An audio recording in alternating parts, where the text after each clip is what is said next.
নমস্কার। আজকের আলোচনা ট্যালি ERP9 নিয়ে। ব্যবসার হিসাব নিকাশ নিয়ে ভাবছেন? অনেক সময় এটা বেশ জটিল মনে হয়, তাই না?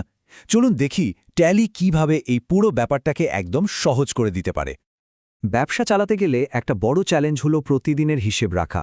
কোত্থেকে টাকা আসছে, কোথায় যাচ্ছে, এই সবকিছু ট্র্যাক রাখাটা মাঝে মাঝে বেশ ঝামেলার মনে হতে পারে। তো চিন্তা নেই, আগলে কয়েক মিনিটে আমরা ধাপে ধাপে সবকিছু দেখে নেব। একদম শুরু থেকে, মানে ট্যালিতে কোম্পানি খোলা থেকে শুরু করে ভাউচার কী জিনিস, কোন চারটে ভাউচার সবচেয়ে বেশি কাজে লাগে, আর সবশেষে কিভাবে চেক করবেন যে সব হিসেব ঠিক আছে কিনা। তাহলে আর দেরি কেন, চলুন শুরু করা যাক। আচ্ছা, তাহলে একদম প্রথম ধাপটা দিয়ে শুরু করা যাক। ট্যালিতে আপনার ব্যবসার ডিজিটাল খাতাটা তৈরি করা। বলতে পারেন এটাই কিন্তু আপনার পুরো হিসাব নিকাশের ফাউন্ডেশন। ট্যালিতে কাজ শুরু করাটা কিন্তু খুবই সোজা। ব্যাপারটা অনেকটাই এরকম। ধরুন আপনি আপনার ব্যবসার জন্য একটা ব্র্যান্ড নিউ ঝকঝকে খাতা কিনছেন। প্রথমে tallysolutions.com থেকে সফটওয়্যারটা ডাউনলোড করে নিলেন, তারপর কম্পিউটার ইনস্টল করলেন, আর ব্যাস, ট্যালি খুলে ক্রিয়েট কোম্পানি অপশনে গেলেই আপনার ডিজিটাল খাতা রেডি। কি খুব সহজ না? এখন এই ডিজিটাল খাতাটা বানানোর জন্য ট্যালি আপনার কাছে কিছু বেসিক তথ্য জানতে চাইবে, যেমন ধরুন কোম্পানির নাম কি, ঠিকানা, কোন দেশে ব্যবসা করছেন, এসব। আর সবচেয়ে জরুরি দুটো জিনিস হলো আপনার ব্যবসার অর্থ বছর কবে থেকে শুরু হচ্ছে আর আপনি কবে থেকে হিসাবটা রাখতে শুরু করছেন। এই তথ্যের উপর বেস করেই কিন্তু ট্যালি আপনার সব লেনদেন রেকর্ড করবে। ওকে, কোম্পানি তো তৈরি হলো। এবার আসা যাক ট্যালির সবচেয়ে গুরুত্বপূর্ণ অংশে, আর সেটা হলো ভাউচার। সহজ কথায়, ব্যবসার প্রত্যেকটা লেনদেন রেকর্ড করার এটাই হলো মূল চাবিকাঠি। তাহলে ভাউচার জিনিসটা আসলে কি? একদম সহজ করে বললে এটা হলো প্রত্যেকটা লেনদেনের একটা ডিজিটাল রসিদ বা প্রমাণ।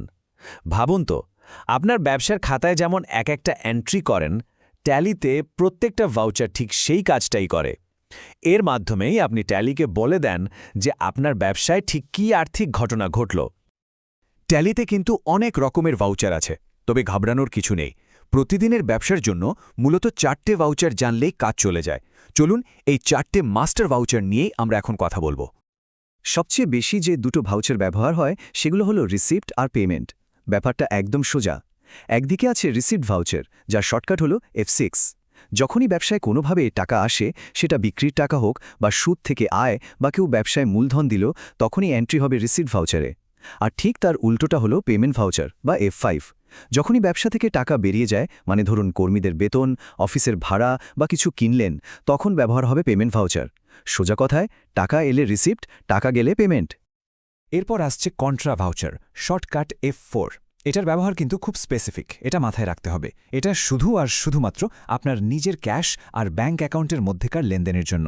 মানে এখানে বাইরের কেউ, কোনো থার্ড পার্টি ইনভলভড থাকে না। কন্ট্রা ভাউচারের দুটো ক্লাসিক উদাহরণ আছে।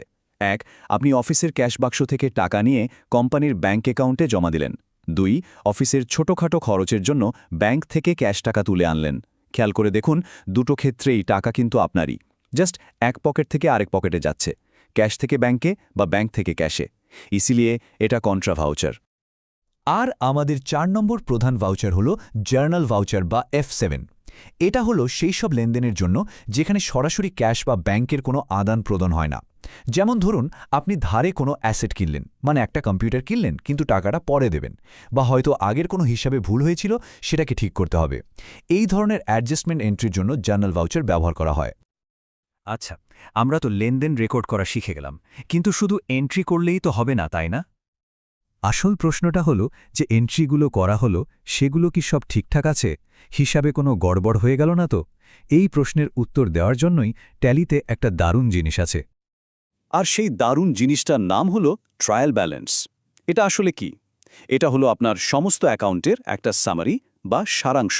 এর সবচেয়ে বড় মজাটা হলো এর ডেবিট আর ক্রেডিট, এই দুটো সাইডের টোটাল অ্যামাউন্ট সবসময় সমান হবে। যদি এই দুটো দিক মিলে যায়, তার মানে ধরে নেওয়া যায় আপনার হিসাবের খাতায় কোনো গাণিতিক ভুল নেই।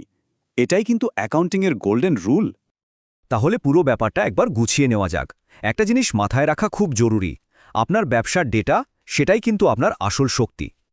একদম শুরুতে কোম্পানি তৈরি করা থেকে শুরু করে বিভিন্ন ভাউচার দিয়ে লেনদেন রেকর্ড করা, আর শেষে ট্রায়াল ব্যালেন্স দিয়ে সবকিছু মিলিয়ে দেখা, এই পুরো প্রসেসটার মাধ্যমে ট্যালি আপনার ছড়ানো ছিটানো ডেটাগুলোকে একটা সুন্দরভাবে গুছিয়ে দেয় আর এই গোছানো ডেটা থেকেই আপনি আপনার ব্যবসার আসল আর্থিক চিত্রটা দেখতে পান, যেটা আপনাকে সঠিক সিদ্ধান্ত নিতে বিরাটভাবে সাহায্য করে।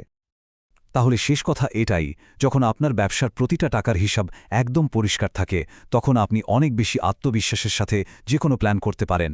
এখন প্রশ্নটা হলো, এই যে আর্থিক স্বচ্ছতা, এটা আপনার ব্যবসাকে ঠিক কতটা দূরে নিয়ে যেতে পারে? একবার ভেবে দেখুন তো।